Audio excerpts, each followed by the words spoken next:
അസ്സലാമു അലൈക്കും വറഹ്മത്തുള്ളാഹി വബറകാതുഹു.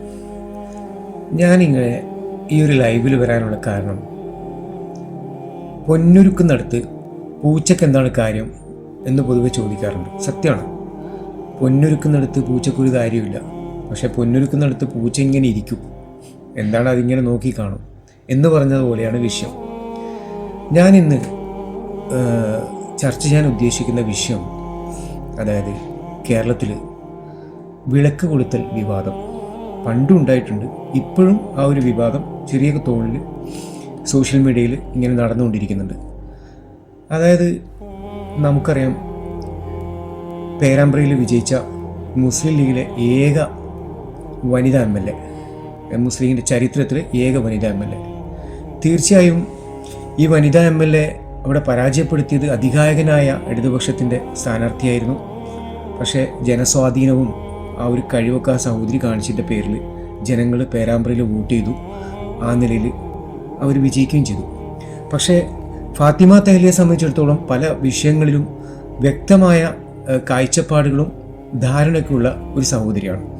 കാരണം നമുക്ക് പല വിഷയങ്ങളും എടുത്താൽ, ഇപ്പം കേരള നിയമസഭയിലെ സത്യപ്രതിജ്ഞാ ചടങ്ങിൽ ഞാനൊക്കെ ഇങ്ങനെ ആകാംക്ഷയോടെ നിന്നിരുന്നു. കാരണം ഇപ്പോൾ രമേശ് ചെന്നിത്തല, മുരളീധരൻ, ഷിബു ബേബി ജോൺ ഇവരൊക്കെ ഇംഗ്ലീഷിൽ സത്യപ്രതിജ്ഞ ചെയ്തപ്പോൾ അത്യാവശ്യം നന്നായിട്ട് ഇംഗ്ലീഷിലൊക്കെ പ്രാവീണ്യതയുള്ള, ഇംഗ്ലീഷൊക്കെ വളരെ നന്നായി സംസാരിക്കാൻ കഴിവുള്ള ബിരുദധാരിയും LLB ഒക്കെ ബിരുദധാരിയും കൂടിയായിരുന്ന ഫാത്തിമ തഹ്ലിയ സ്വന്തം മാതൃഭാഷയിൽ അവർ സത്യപ്രതിജ്ഞ ചെയ്തു. അത് വളരെ അഭിമാനമായിരുന്നു.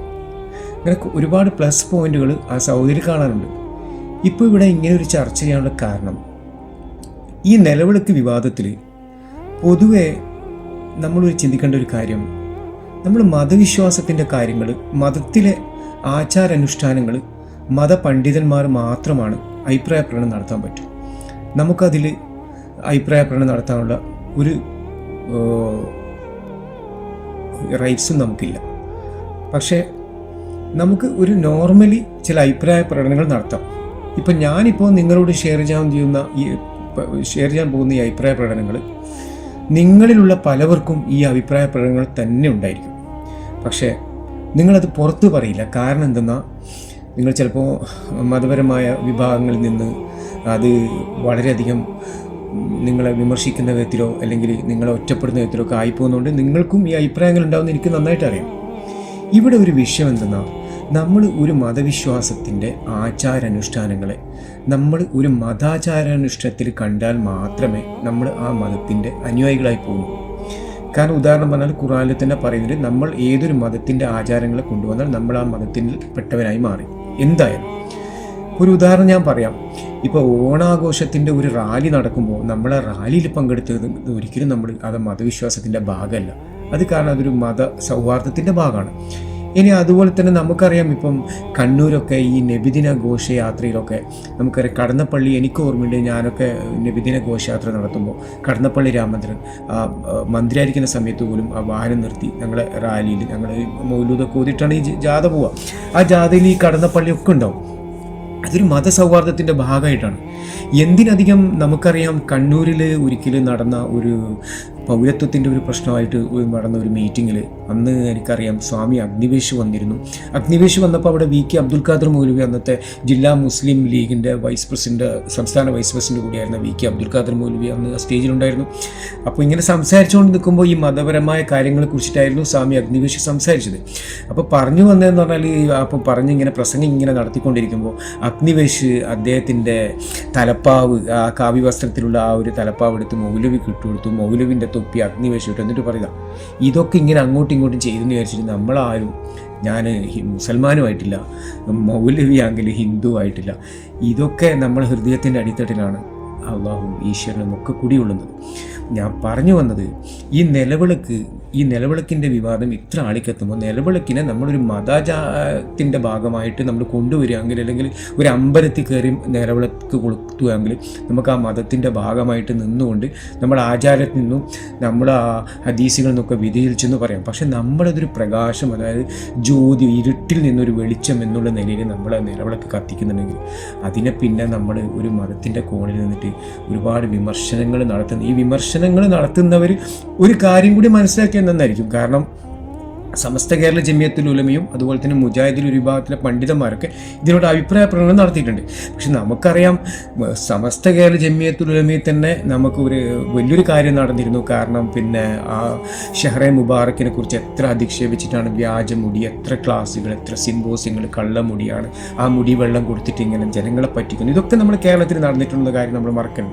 ഒരേ വിശ്വാസത്തിലും ഒരേ പ്രമാണത്തിലുള്ള സംഘടനകളുടെ അവസ്ഥയാണ്. ഇപ്പോൾ ചുരുക്കത്തിൽ ഈ നിലവിളക്ക് എന്ന് പറയുമ്പോൾ എനിക്ക് ഓർമ്മ വരുന്നത്, ഞാനൊരു പാരമ്പര്യ സുന്നി വിശ്വാസിയാണ്. അതായത് പാരമ്പര്യമായിട്ടുള്ള എല്ലാ ആചാരാനുഷ്ഠാനങ്ങളും, മൗലിദ്, റാത്തീബ്, അതുപോലെ തന്നെ ദർഗയിലൊക്കെ പോകുന്ന ഒരു മുസൽമാനാണ് ഞാൻ.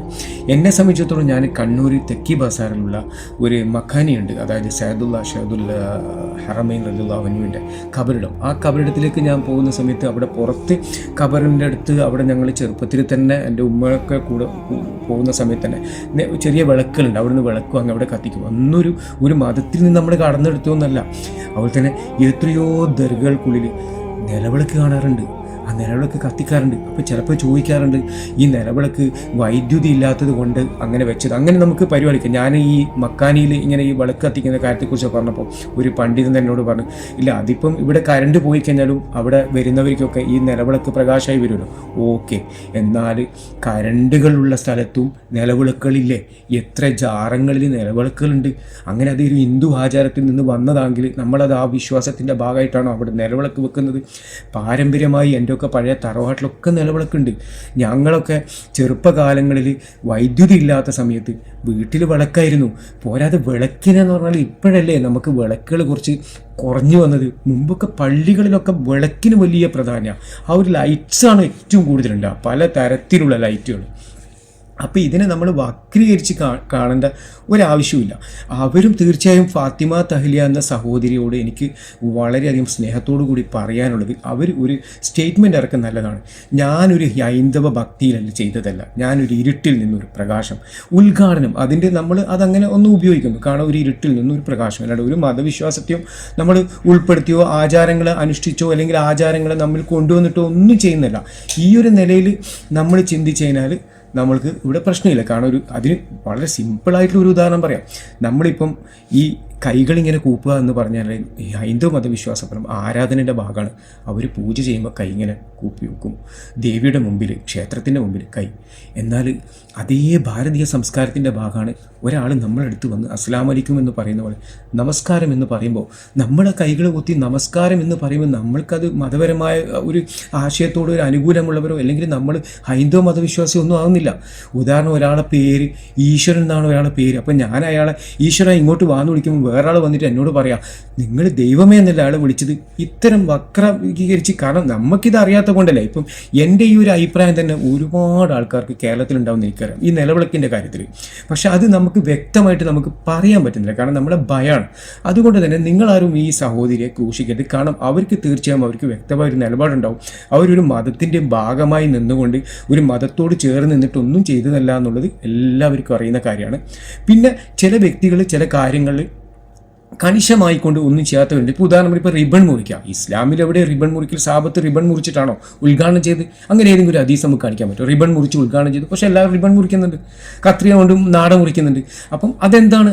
അതൊരു തെറ്റായ കാര്യമല്ല. കാരണം അതൊരു മതത്തിൻ്റെ അങ്ങനെയെങ്കിൽ ഈ ഒരു സിസ്റ്റമൊക്കെ കൂടുതൽ യൂറോപ്യൻസ് കൊണ്ടുവന്നാണ്. എന്നാൽ നമ്മളത് എടുക്കുന്നില്ല. അങ്ങനെയുള്ള പല കാര്യങ്ങളും അത് വേറൊരു വിഷയം. അതേസമയം വന്ദേ മാതരം പോലത്തെ വിഷയങ്ങളിൽ പിന്നീടുള്ള വരികൾ നമ്മൾ സത്യപ്രതിജ്ഞയുടെ വേദിയിൽ അത് വേറൊരു ചർച്ചയാണ്. അതൊരു അനുകൂല, കാരണം അത് നമ്മൾ അംഗീകരിക്കാനുള്ള ഒരു ഇല്ല. കാരണം എന്ന് പറഞ്ഞാൽ അത് ജവഹർലാൽ നെഹ്റു പോലും ആ സമയത്ത് അന്ന് പറഞ്ഞ കാര്യങ്ങളാണ്. ഈ പിന്നീടുള്ള വരികൾ അത് ഹൈന്ദവ സംസ്കാരത്തിൻ്റെ ഭാഗമായിട്ടുള്ള പല വാക്കുകളും വരുന്നുണ്ട്. അത് ആദ്യത്തതൊക്കെ ഓക്കെ, അങ്ങനെയുള്ള വിഷയങ്ങളൊക്കെ. പക്ഷെ നിലവിളക്കിൻ്റെ കാര്യത്തിൽ ഇത്രമാത്രം കോലാഹലപ്പെട്ട് നമ്മൾ ആ സഹോദരിയെ തീർച്ചയായും പല കാര്യങ്ങളും വ്യക്തമായ നിലപാടുകളുള്ള ഒരു സഹോദരി എന്നാണ് ഞാൻ ഇന്ന് വരെ അവരെക്കുറിച്ച് അറിഞ്ഞതിൽ നിന്നും എനിക്ക് മനസ്സിലാക്കാൻ പറ്റുക. നിങ്ങൾക്കും അങ്ങനെയായിരിക്കും തോന്നുന്നു. അതുകൊണ്ട് തന്നെ ഈ വിവാദങ്ങൾ നമ്മൾ അവസാനിപ്പിക്കുക. അവരൊരു സ്റ്റേറ്റ്മെൻറ്റ് ഞങ്ങൾ പ്രതീക്ഷിക്കുന്നു. കാരണം ഞാൻ ഒരിക്കലും ഒരു മതവിശ്വാസത്തിൻ്റെ ഭാഗമായിട്ട് ചെയ്തല്ല. ഞാൻ ഒരു ഇരുട്ടിൽ നിന്നും വെളിച്ചം, ഒരു ജ്യോതി, അത് നമ്മുടെ ഒരു ഭാരതീയ സംസ്കാരത്തിൻ്റെ ഭാഗമാണ്. എല്ലാ നാട്ടിലും അതാത് രാജ്യത്തെ സംസ്കാരങ്ങൾ അങ്ങോട്ടും ഇങ്ങോട്ടൊക്കെ കുറച്ച് ഇടപെടർന്നിട്ടുണ്ട്. ആർക്കാണത് നിഷേധിക്കാൻ കഴിയുക? നമ്മളൊരു ബൗദ്ധ സമൂഹത്തിലല്ലേ, നമ്മൾ അറബി രാജ്യത്തല്ലല്ലോ.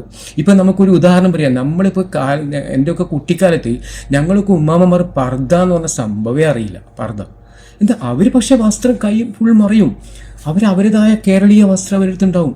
ഫുള്ളവർ മറിച്ചിട്ടായിരിക്കും. പർദ്ദയല്ല. ഇപ്പം നമ്മളിപ്പോൾ ചിലപ്പം പറയും മുസ്ലിം സ്ത്രീയുടെ വസ്ത്രം പർദ്ദയാണ്. ഏത്? നമ്മളിപ്പം ടൈറ്റ് ഫിറ്റിംഗ് ഉള്ള പർദ്ദയോ? നമ്മൾ ചരിത്ര ശേഖരണങ്ങൾ നോക്കിയാൽ തന്നെ ചരിത്ര ശേഖരണത്തിൽ പോലും ഇന്ന് പലതും ഉണ്ടല്ലോ. ആസാറുകൾ പല ശേഷിപ്പുകളുണ്ടല്ലോ. അതിലൊക്കെ ഫാത്തിമ ബീവിൻ്റെ ഒക്കെ വസ്ത്രത്തിൽ കാണുന്ന ഒരു മാക്സി പോലെ ഒരു ചാക്ക് പോലത്തെ വസ്ത്രമല്ലേ, അല്ലാതെ പർദ്ദയൊന്നല്ല. അതിപ്പോൾ പർദ്ദ ഒരു വിപണന സംസ്കാരമായിട്ട് നമുക്ക് കൊണ്ടുവരാം. മുസ്ലിം സ്ത്രീയുടെ വസ്ത്രം എന്ന് പറഞ്ഞ് നമ്മൾ സൗദിയിൽ നിന്നും അവിടെ നിന്നും ഇവിടെ നിന്നൊക്കെ ഒരുപാട് പർദ്ദ വരുന്നു. അത് പിന്നെ ടൈറ്റ് ഫിറ്റ് ആക്കുന്നു. എന്നിട്ട് നമ്മൾ ഈ പർദ്ദയാണ് അങ്ങനെ നോക്കുകയാണെങ്കിൽ നമ്മുടെ കഴിഞ്ഞു പോയ ഉമ്മാമ്മമാരൊക്കെ ഇട്ട വസ്ത്രത്തിൽ അവരൊക്കെ ഇസ്ലാമിക വസ്ത്രം അല്ലാണ്ടായി പോകുന്നുണ്ടോ? അതാത് രാജ്യത്ത് ഇപ്പം മലേഷ്യ പോയിക്കാനാ അവിടുത്തെ വസ്ത്രം, ഇന്തോനേഷ്യയിൽ അവരെ വസ്ത്രം. പക്ഷെ നമ്മുടെ ശരീരം മുഴുവനായിട്ട് മറക്കുക എന്നല്ലാതെ വേറൊരു പ്രത്യേക വസ്ത്രത്തെ ഇങ്ങനെ സഹാബത്തും ആൾക്കാരൊക്കെ കൊണ്ടുവന്നത് അത് നമ്മളിപ്പോൾ പുതിയതായിട്ട് പഠിച്ചതാണ്. കാരണം എപ്പോഴാണ് ഈ പർദ്ദയൊക്കെ വന്നത്? ഞാനതിനെ എതിർക്കല്ല. കാരണം ഞാൻ എൻ്റെ കുടുംബത്തിലും പർദ്ദയാണ്, കുട്ടികൾക്കും വൈഫിനും ഒക്കെ പർദ്ദയാണ് ഞാൻ ഏറ്റവും കൂടുതൽ റെഫർ ചെയ്യാറുള്ളത്. പർദ്ദയിലാണ് എനിക്ക് ഒരു ഇസ്ലാമിക വസ്ത്രം ഞാൻ അംഗീകരിക്കുന്നു. പക്ഷേ ഇത് തന്നെയാണ് വസ്ത്രം. ഇതിന് മുമ്പ് ഒരു ജനറേഷൻ കഴിഞ്ഞുപോയ ജനറേഷനൊക്കെ ഇട്ട വസ്ത്രങ്ങളൊക്കെ അതൊന്നും ഇസ്ലാമിക വസ്ത്രമല്ല എന്ന് പറഞ്ഞ് ആരും കോലാഹലം ചെയ്തത്. അതുപോലെ തന്നെ ഈ നിലവിളക്ക് എന്ന് പറയുന്നത് അത് ഒരു ഇരുട്ടിൽ നിന്നും വെളിച്ചം എന്നുള്ള രീതിയിലല്ലാതെ ഒരു മതവിശ്വാസമായിട്ട് ഒരു ബന്ധവുമില്ല. ആ ഒരു തരത്തിൽ മാത്രം അതിനെ കണ്ടാൽ മതി എന്ന് മാത്രം പറഞ്ഞുകൊണ്ട് അഭിപ്രായങ്ങളും നിർദ്ദേശങ്ങളും നിങ്ങൾ കമൻസിൽ അറിയിക്കുക. തീർത്തും നിങ്ങളുടെ എല്ലാ അഭിപ്രായങ്ങളും സത്യസന്ധമായ നിലയിൽ തന്നെ ഞാൻ വിലയിരുത്തും. ഉസ്താദുമാർക്ക് ഒരുപാട് അഭിപ്രായങ്ങൾ പറയാനുണ്ടാവും. തീർച്ചയായും നമ്മളിത് മതത്തിൻ്റെ കാര്യങ്ങൾ മതത്തിൻ്റെ പണ്ഡിതന്മാർക്ക് മാത്രമാണ് പറയാനുള്ള അധികാരം. എന്നെപ്പോലുള്ളവർക്ക് പറയാനുള്ള അധികാരമില്ല. എന്നിരുന്നാൽ കൂടി ഞാൻ ഒരു അല്പം നിങ്ങളിലേക്ക് ഷെയർ ചെയ്യുന്നത് എൻ്റെ ഒരു അഭിപ്രായം ഞാൻ പറയുന്നെന്ന് മാത്രമേ ഉള്ളൂ. ഇനി അതിനെ കണ്ട് നിങ്ങൾ ഒരുപാട് നെഗറ്റീവ് കമൻസുകൾ വന്ന് ഞാനൊരു പുതിയ വാദിയാണെന്നോ അല്ലെങ്കിൽ ഒരു പുത്തൻ വാദി അല്ലെങ്കിൽ ഒരു പുത്തൻ വിധിയെ ഒരു ആശയം കൊണ്ടുവരുന്നോ എന്നൊന്നും നിങ്ങൾ ഇതിനെ ധരിക്കരുത്. വളരെ സ്നേഹത്തോടെ ഞാൻ ഈ വിവാദം ഇനി കേരളത്തിൽ ഉണ്ടാകാൻ പാടില്ല, അവസാനിപ്പിക്കണം എന്ന് പറഞ്ഞുകൊണ്ട് ആ സഹോദരിയിൽ നിന്ന് തന്നെ ഒരു സ്റ്റേറ്റ്മെൻറ്റ് ഞാൻ പ്രതീക്ഷിക്കുകയാണ്. എല്ലാവർക്കും അസ്സലാമു അലൈക്കും വറഹ്മത്തുള്ളാഹി വബറകാതുഹു.